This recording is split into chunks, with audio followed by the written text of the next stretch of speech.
Listo.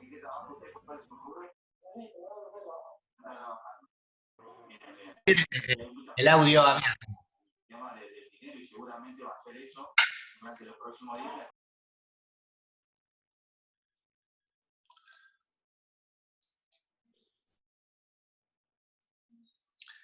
Bueno, entonces les hablaba yo con respecto a el estímulo del hacer y al centro del hacer que con el tiempo se va deteriorando.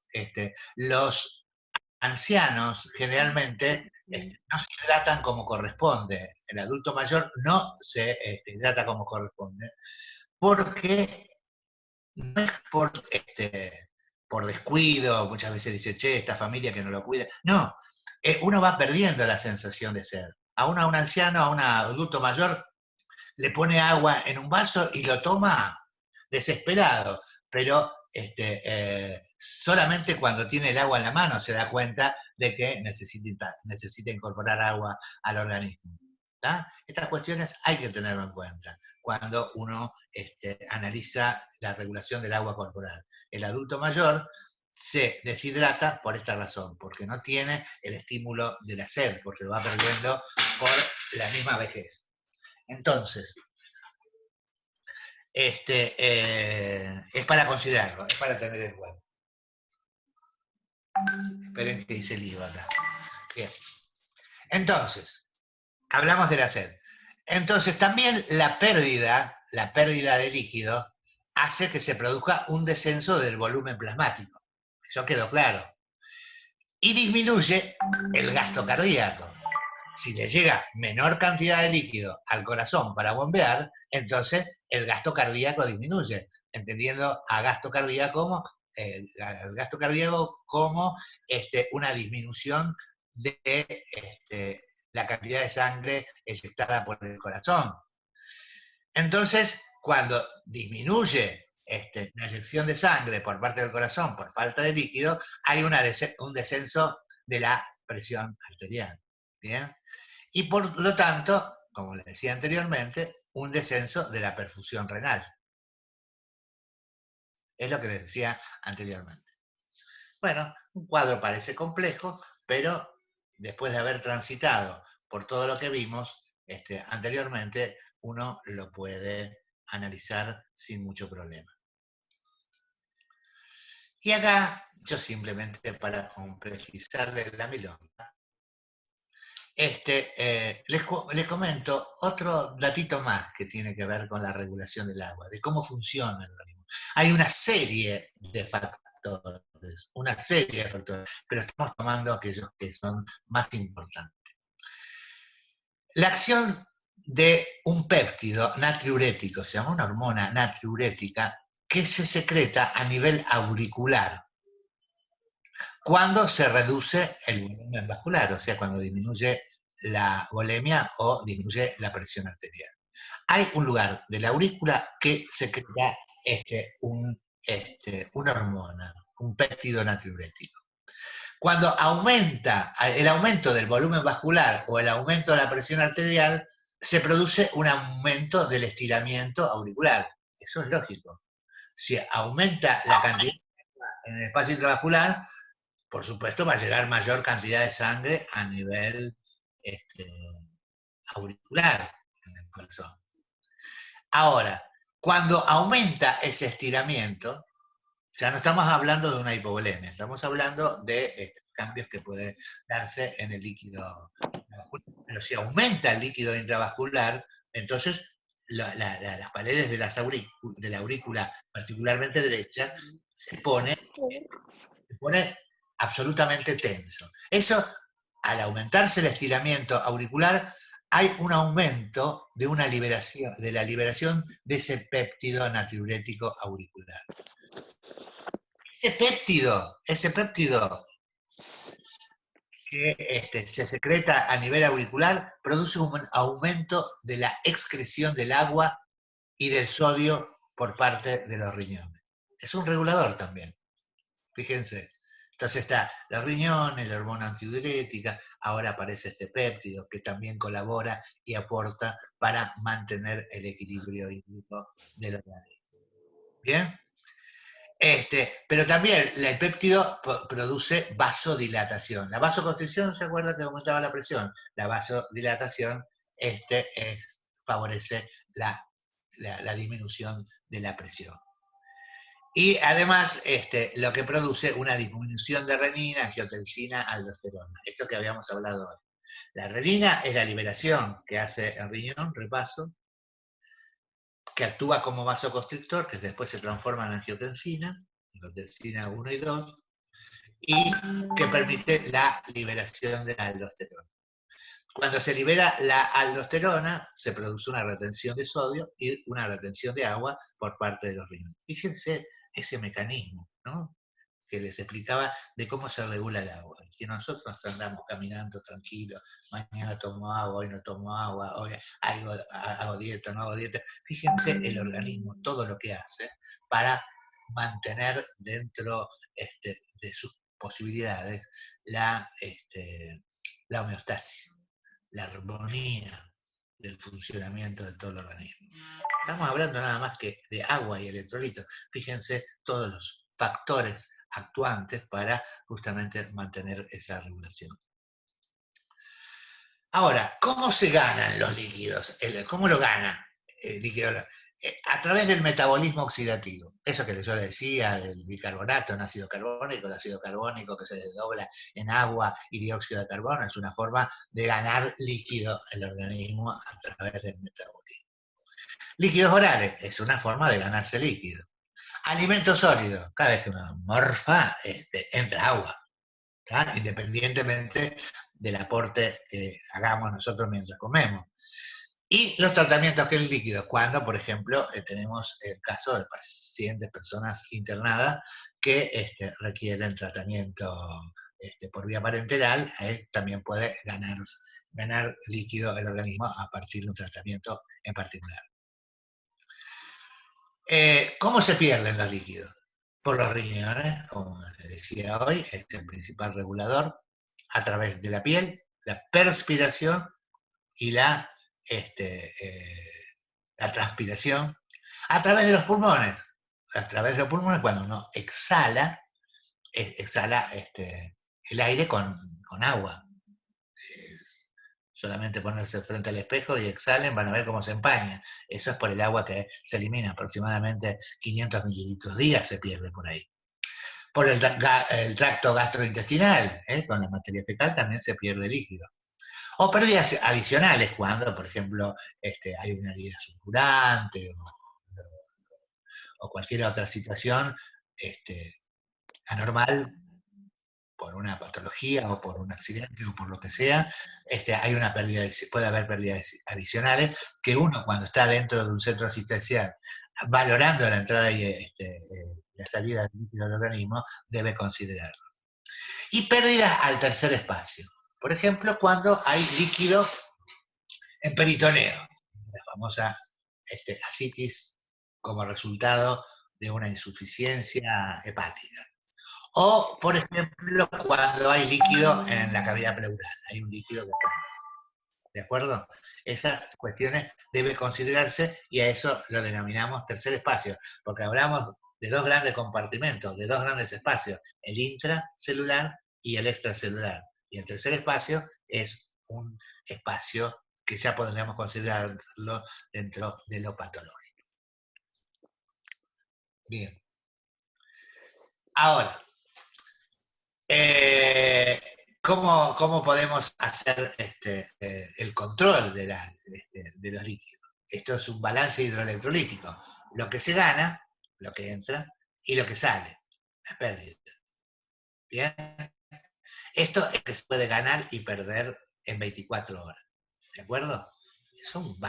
No son valores concretamente universalizables. ¿Está? Cada uno pierde lo que puede, en función de las características de su organismo. Pero en realidad lo que tendríamos que pensar nosotros, si entra 2.700 mililitros, tiene que salir 2.700. Perdón, si entra 2.700 mililitros, tiene que salir 2.700 mililitros. Uno tiene que calcular que por la diuresis, con la pérdida regularmente que se da a partir de los pulmones, de la piel, la pérdida insensible también se tiene que contabilizar. Por ejemplo, en una sudoración profusa, alguien que de repente, un adulto estoy hablando, moja la ropa, el pijama, el camisón y moja la cama, pierde aproximadamente 1 litro de agua. Y si tiene ese episodio, esto tiene que estar registrado, que tuvo este proceso, porque hay que descontarle 1 litro de agua, cuando se está haciendo estrictamente el control de ingresos y egresos. Esto para considerarlo. Ahora, si sale más de lo que entra, decimos que el balance es negativo. Ahora, si sale menos de lo que entra, decimos que el balance es positivo. Es positivo porque se lo ganó el organismo. ¿De acuerdo? Si entra 2.700 y sale 2.000, el organismo se ganó 700 mililitros. ¿De acuerdo? Y esto hay que considerarlo. Y esto hay que tenerlo en cuenta. Hay algo que no está funcionando bien. Y nosotros como enfermeros tenemos que detectarlo.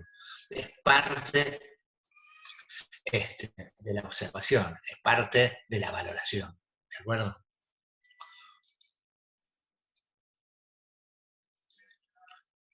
Bueno, cuando se hace una valoración, ya sabemos, hay una serie de factores que hay que considerar, como la parte fisiológica, el desarrollo, qué edad tiene y demás, lo psicológico, tiene que ver lo espiritual, lo sociocultural, esto yo lo pongo, pero para que no olvidemos que al valorar no se valora a alguien parcialmente a partir de la patología que tiene, sino que hay que valorarlo integralmente, independientemente de la patología que tiene. Pero en la valoración van a ver, la valoración clínica de alguien que tiene compromiso en su medio interno es el peso diario. Tiene que pesarse aproximadamente con la misma ropa, que tenga el mismo peso, y valorar las entradas y salidas. En las entradas, todo lo que habíamos dicho, y en las salidas, todo lo que habíamos dicho. ¿No? Una fístula supurada, por ejemplo, debe ser. Muchas veces, a ver, supura la herida, pero no está abocado la herida a un frasco como para medirlo. Pero se puede medir en función, se puede medir por el peso. Uno pone cuando es muy estricto, cuando es muy estricto, se pesan las gasas secas, cuando se sacan humedecidas por la supuración, se vuelve a pesar y la diferencia de gramos se transforma en centímetros cúbicos. ¿Tá? Bien, una taquipnea, por ejemplo, uno tiene que decir, mirá, si vos perdés 500, más o menos 500 mililitros de agua por pulmones, si tienes taquipnea va a perder más. Bueno, acá están todas las posibilidades.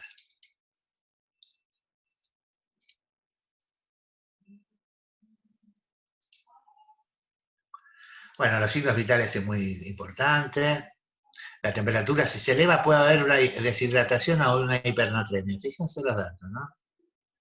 La disminución de la temperatura puede hablarnos de una hipovolemia, eso ya lo habrán visto. Alguien que se desmaya porque tiene una pérdida de sangre, por ejemplo, se pone sudoroso y frío. Bueno, esto tiene que ver con la temperatura corporal. O impacta la temperatura corporal la disminución de la volemia. La frecuencia respiratoria, si hay taquipnea, hay una mayor pérdida de volumen. Y puede haber acidosis metabólica. ¿Por qué? Porque se está liberando más elementos, como vamos a ver más adelante, que puede cambiar el pH. La frecuencia cardíaca también impacta. La taquicardia habla de déficit de volumen. Cuando es filiforme, poco palpable, es déficit de volumen intravascular. El pulso saltón importante puede indicar exceso de volumen. El pulso irregular puede hablar de algún cambio en los electrolitos. ¿Tá?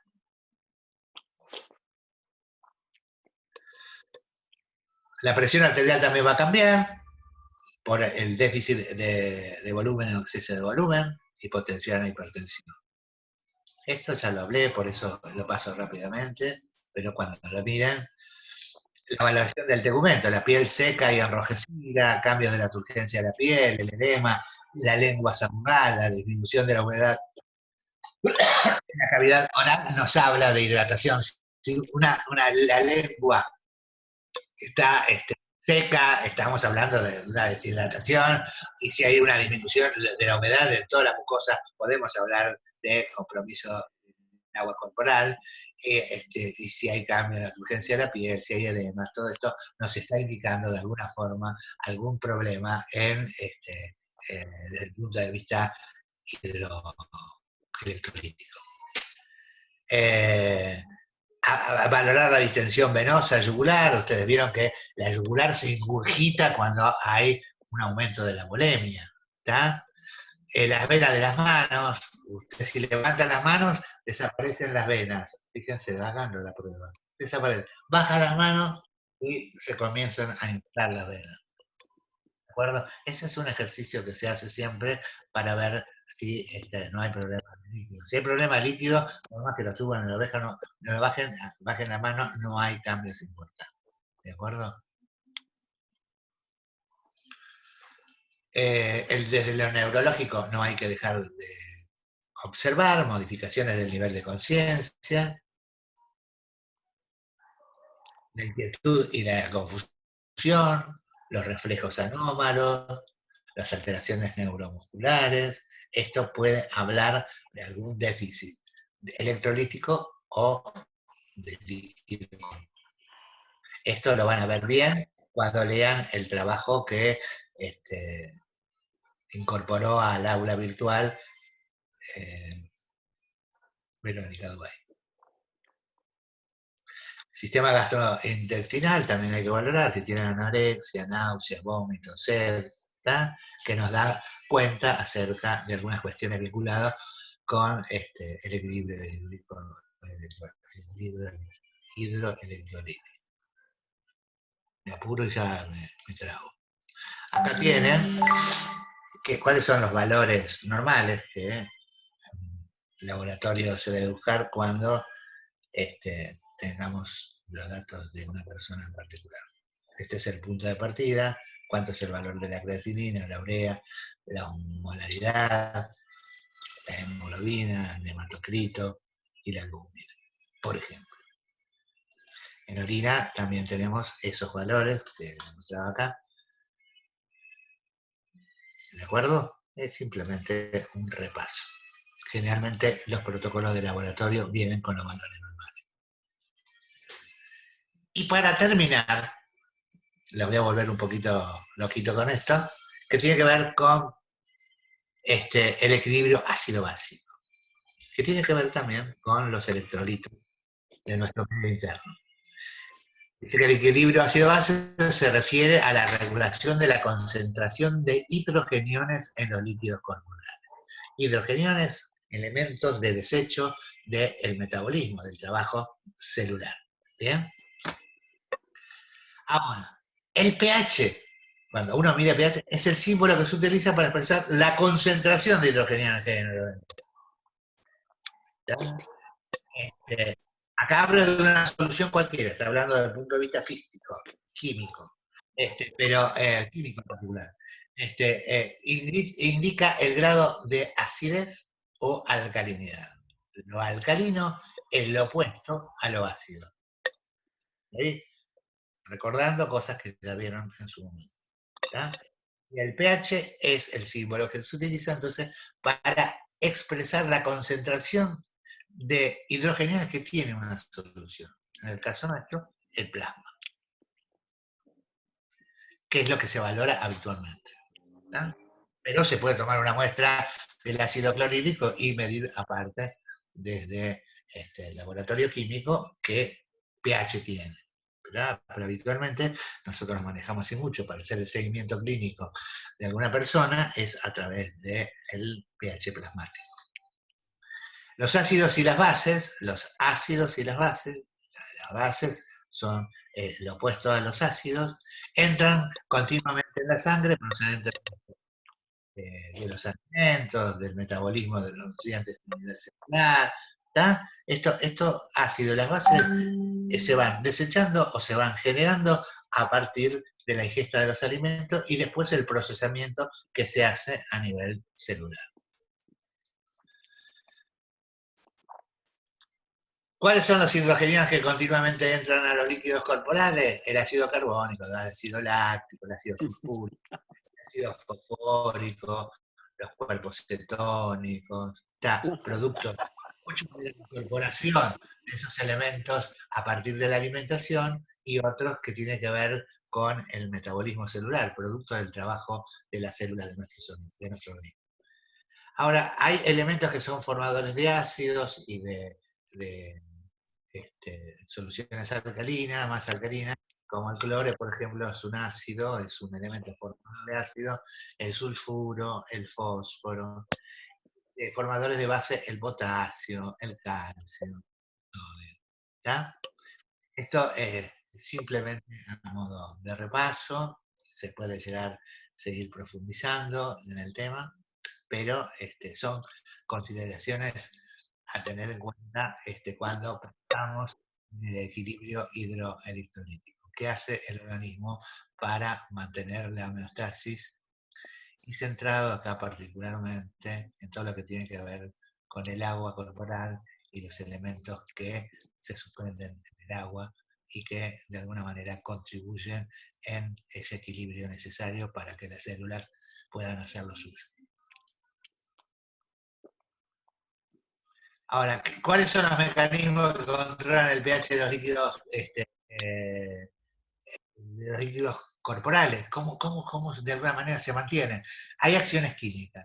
Yo les hablaba anteriormente acerca del bicarbonato, que para disminuir el pH del plasma, porque hay muchos hidrogeniones que son resultado del trabajo celular, es el desecho de la célula para subsistir, entonces ese hidrogenión es captado por el bicarbonato y de esa forma se neutraliza y de esa forma se disminuye la concentración de hidrogeniones en sangre, pero es una de las formas. La otra es el sistema de tamponamiento del bicarbonato, el fosfato y las proteínas, porque no solamente el bicarbonato, también el fosfato y las proteínas hacen lo suyo para regular el equilibrio ácido-base del organismo. Hay otros fisiológicos que son de acción más retardada, por ejemplo, el sistema de tamponamiento de la respiración y renal. El riñón también elimina desechos, pero tiene un trabajo mucho más retardado con respecto, de una forma de decirlo, que la acción química que es más inmediata. El riñón tiene que hacer su trabajo como para desechar aquello que puede estar de alguna forma comprometiendo el grado de acidez o alcalinidad de la sangre. ¿Tá? Y la respiración lo mismo. El dióxido de carbono lo que produce es un aumento de la acidez en sangre. Entonces, una de las formas de poder eliminarlo es a través de la respiración.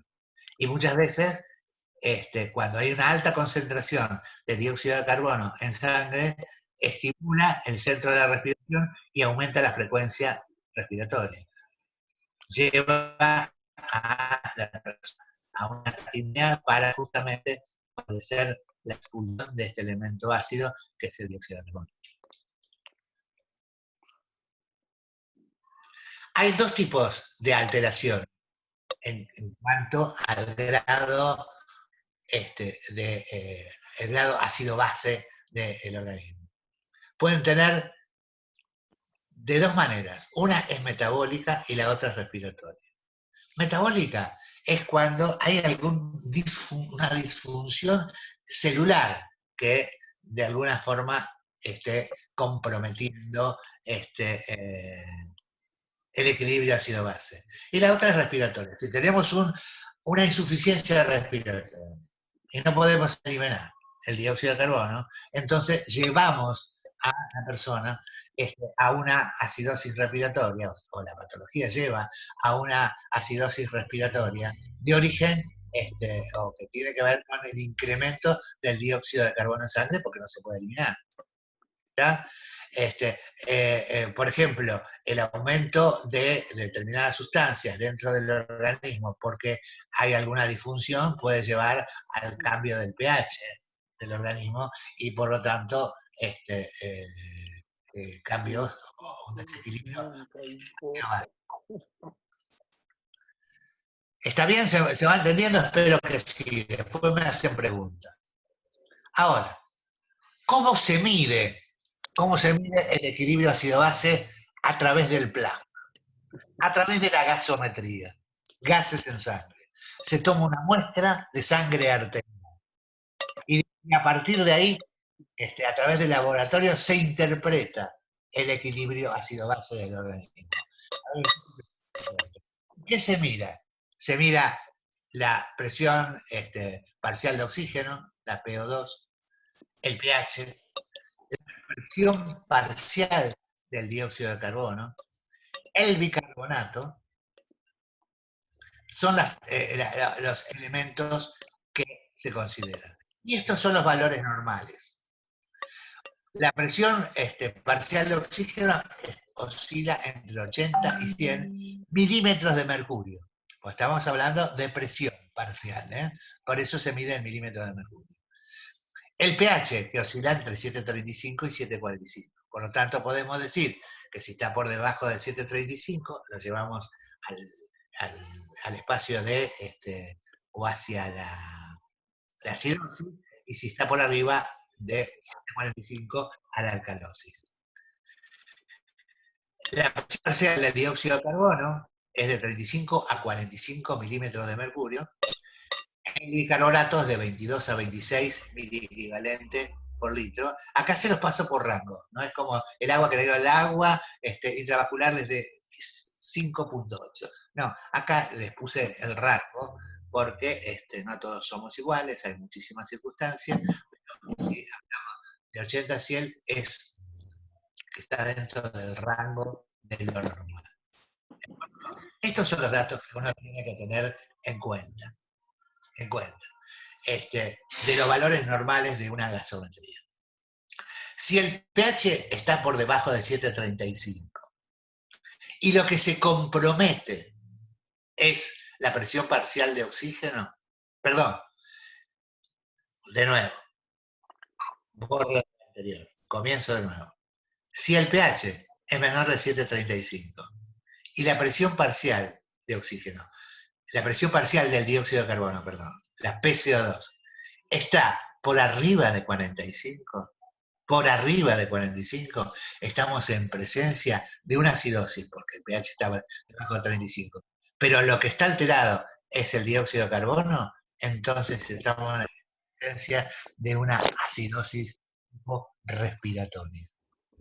¿De acuerdo? Seguramente no va a haber tantos cambios en el bicarbonato.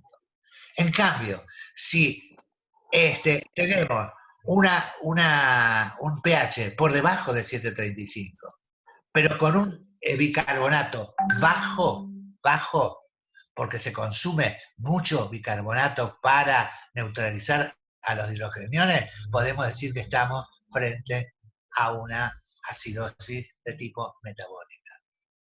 Repaso nuevamente. Acidosis respiratoria cuando disminuye el pH y la PCO2 está por arriba de 45 milímetros de mercurio.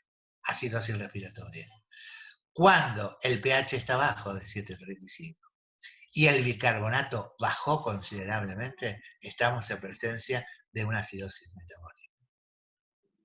Y si está por arriba de 7,45 y la PCO2 por debajo de 45, podemos decir que es una alcalosis tipo respiratoria. Y lo mismo pasa con la acidosis metabólica, si está el 7,40, está por arriba de 7,45 el pH y el bicarbonato está alto, entonces estamos en presencia de una alcalosis metabólica. ¿Tá? Estas son cuestiones que también se valoran a la hora de evaluar el estado hidroelectrolítico de una persona. ¿Tá? Es una forma de medir también cómo están funcionando las células, de qué manera se están manejando. También es una forma de evaluar a un paciente con compromiso respiratorio. Un adelanto que después lo van a ver. Por ejemplo, si el pH de una persona está por debajo de 35,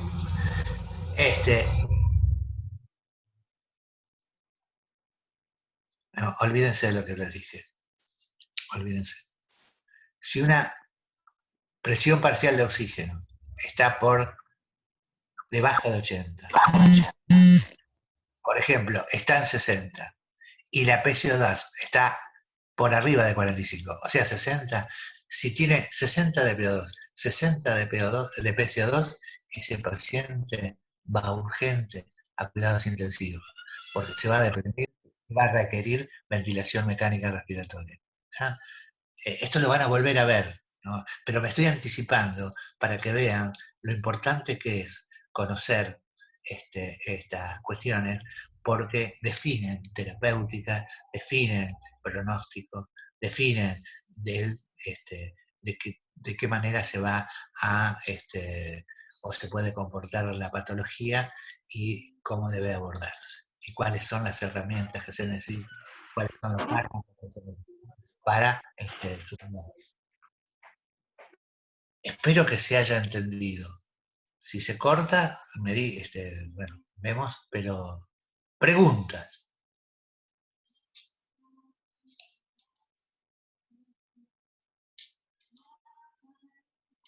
O no se entendió nada y se durmieron, o quedó demasiado claro.